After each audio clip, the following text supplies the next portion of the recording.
Hey, salut Joe, t'as bien l'air de bonne humeur, qu'est-ce que t'as? Imagine-toi donc, là, la semaine passée, j'ai rencontré une fille vraiment de mon goût. Là. Depuis ce temps-là, je m'arrange tout le temps pour être avec. Ah ouais, c'est bien cool ça. Quand est-ce que je vais avoir? On s'organisera quelque chose, là, mais là, il faut que je parte. Ok, salut.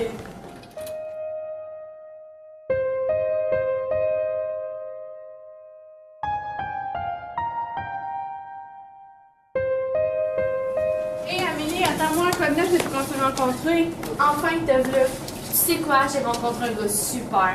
Il est mature au bout, c'est vraiment le grand amour. Il me dit qu'avec moi, c'est du sérieux. Il veut toujours qu'on soit ensemble, il prend soin de moi, puis il me garde tout le temps. Je suis vraiment chanceuse. Wow, j'espère qu'il te reste quand même du temps pour nos soirées de filles.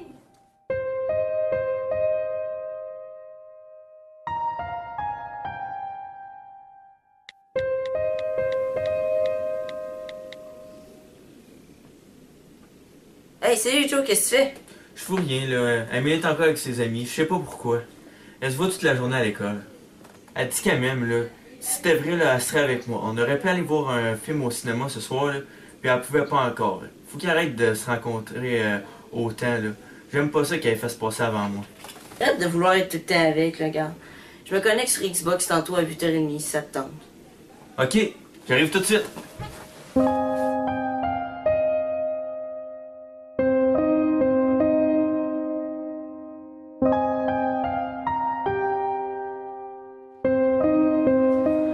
Salut! Salut! Je trouve que Jonathan il a changé. Il est vraiment plus l'air stressé. C'est peut-être à cause de ses travaux d'école. Je regrette un peu d'être sortie avec vous hier soir. Tu sais, aujourd'hui, Jonathan est venu me chercher après l'école. Moi, j'étais super heureuse de le voir. Mais lui, il avait l'air frais après moi. Il m'a raconté sa soirée vraiment plate d'hier, puis il a commencé à crier après moi. Ok, c'est quoi qui s'est passé après? Mais en tout cas, faut que je te laisse, Jonathan m'attend pour vraiment pas, j'arrive en retard. Bye!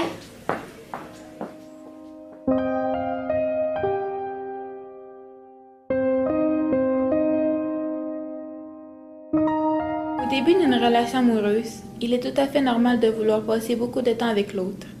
Mais à partir de quand devrait-on commencer à se poser des questions? Si la personne exige l'exclusivité, si elle cherche à nous éloigner de nos amis, de notre famille, de toutes sortes de façons plus ou moins subtiles, ce peut être un signe. Ici, Jonathan, par sa bouderie, rend Amélie responsable de son ennui. Amélie sent la tension monter, se questionne sur ce qu'elle peut avoir fait, accepte la responsabilité de la situation et essaie de s'y adapter. Elle s'éloigne de ses amis pour être plus disponible pour Jonathan. Elle inspire ainsi éviter de le faire fâcher et met tout en œuvre pour la réussite de leur couple. Dans cet épisode, Jonathan apprend que le contrôle qu'il exerce sur Amélie lui apporte un gain. Dans une relation saine, on devrait pouvoir dire qu'on n'est pas d'accord ou donner son avis sans avoir peur des réactions de l'autre, sans craindre les conséquences. Hey, salut! Ça fait longtemps? Eh oui, ça fait très longtemps qu'on s'est vus. T'es rendu où? En secondaire 2. Ah ouais, t'es doublé? Ouais, mon secondaire 1. Ça va être difficile. Ouais. Ah ouais, faut que je te parle. Ah ouais! Tu te dis exprès de me faire fâcher de même? J'ai ça quand tu te fais cruiser par les autres gars, surtout quand t'es habillé de même. Lâche-moi! Puis toi, si tu continues à cruiser, tu vas avoir affaire à moi. T'es-tu correct? Eh oui, je suis correcte. Sûr? Oui.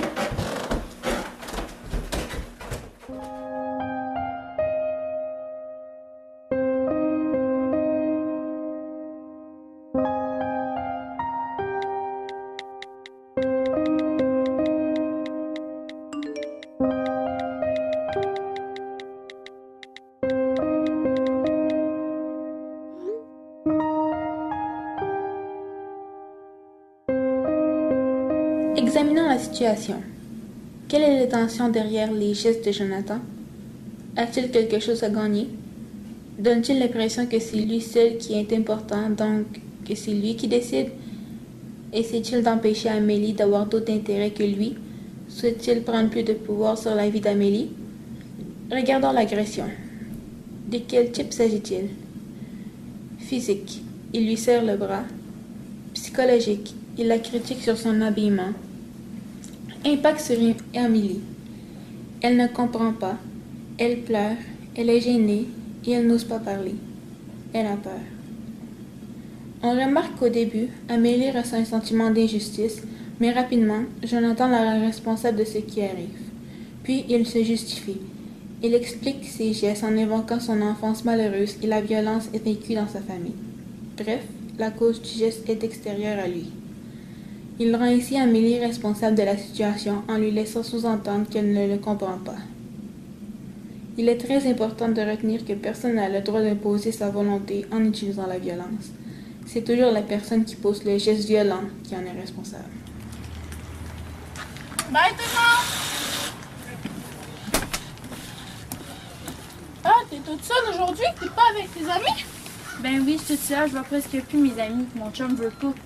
Justement, parlant de ton chum, t'as vraiment pas été correct avec lui, moi je trouve.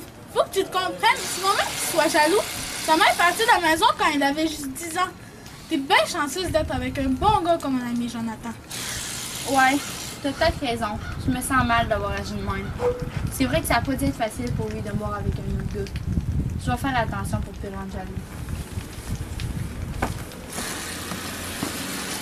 Souvent, sans vraiment s'en rendre compte, les amis prennent position pour l'agresseur et ont un impact sur toute la dynamique de la relation.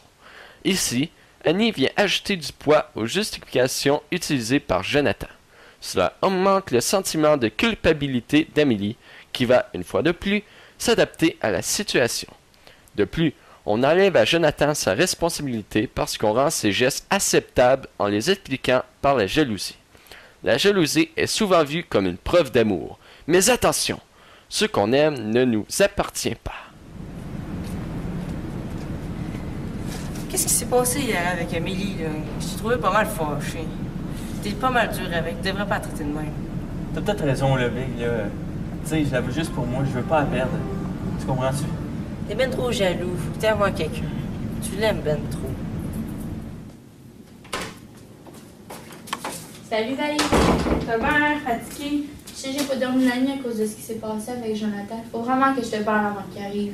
Je sais bien que tes amours ont tous pris la place, là, mais je te connais assez pour sentir que ça ne va pas. T'as changé depuis que tu es avec lui. Je pensais avoir trouvé grand amour. Au début, il me gâtait, il prenait soin de moi, mais il a commencé à me faire peur avec ses sauts d'humeur, sa colère pis son contrôle. Je peux plus continuer de même, je sais plus quoi faire. Je te laisserai pas tomber, on va trouver une solution ensemble. Je connais quelqu'un à l'école qui pourrait t'aider. D'accord. La relation de contrôle ou de violence est une dynamique qui se répète selon un cycle de 4 phases. Tension, agression, justification et rémission. Chacune de ces phrases comporte des enjeux pour les deux partenaires. Première phase, tension. C'est celle de non-dit, des impressions. On sent que quelque chose pourrait sauter. Le contrôlant, par son ton de voix, son comportement, ses gestes, veut montrer le risque d'agression. La victime fait tout ce qu'elle peut pour faire baisser la tension. Elle veut à tout prix éviter l'éclatement. Deuxième phase, agression. Qu'elle soit de nature physique, psychologique, verbale, sexuelle ou économique, le contrôlant s'en sert pour confirmer sa supériorité. C'est lui qui décide. La victime réagit pour se protéger, se défendre. Troisième phase, justification. L'agression est expliquée par des causes extérieures. Cette phase sert à déculpabiliser le contrôlant et à traverser la responsabilité de la situation à la victime. Puisque celle-ci se sent déstabilisée et souhaite rétablir son équilibre, elle achète les justifications qui ont du sens pour elle. Quatrième phase, rémission. C'est la seule phase où les deux partenaires ont le même but, poursuivre la relation.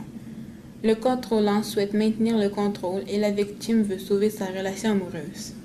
Ce cycle se répète aussi longtemps que dure la relation. Je suis vraiment contente d'être venue vous voir. Je sors plus avec Jonathan parce que je me suis rendu compte que c'était pas normal de toujours me sentir coupable et inquiète avec lui. C'était bien beau au début, mais je me suis rendu compte que c'était pas le genre de relation que je voulais. Avec votre aide, j'ai compris que l'amour, c'est pas ça. Amélie, tu peux être vraiment fière de toi, car la prise de conscience que tu as faite te servira toute ta vie. Tu sais maintenant ce que c'est une relation amoureuse saine et nourrissante. Je te souhaite de rencontrer quelqu'un avec qui tu pourras l'expérimenter. Entrez. Ah, salut Jonathan. Ça peut dû être facile pour toi de venir me voir. Et maintenant, t'en es rendu. Je voulais pas venir vous voir au début, mais je suis bien content. Nos rencontres m'ont permis de voir, m'ont permis de mieux me connaître. Puis de voir que mon histoire Il y avait quelque chose qui marchait pas. Je comprends qu'Amélie m'a laissé. Je l'aimais, mais je faisais du mal en même temps. Je peux pas changer le passé, mais maintenant, c'est sur moi que j'ai le pouvoir. Bravo, Jonathan. Tu peux être fier de toi. Tant Amélie que Jonathan ont eu la chance de compter sur de vrais amis qui les ont aidés à voir que leur relation prenait une mauvaise tournure. Valérie, qui connaît bien Amélie, a senti que quelque chose n'allait pas. Elle l'a amenée à se poser des questions et l'a aidé à prendre conscience que le comportement de Jonathan était violent et que sa relation devenait malsaine. Elle l'a accompagné dans ses démarches pour avoir de l'aide auprès d'un adulte de confiance. Elle a été présente tout au long du processus. Avec son soutien, Amélie a pu reprendre le contrôle de sa vie. Quant à Eric, il a eu le courage de refléter à Jonathan son comportement violent et malsain envers Amélie. Prendre ouvertement position envers le comportement de son ami Jonathan a aidé celui-ci à prendre conscience qu'il avait besoin d'aide. Eric aussi a été présent pour son ami et l'a accompagné jusqu'au bout.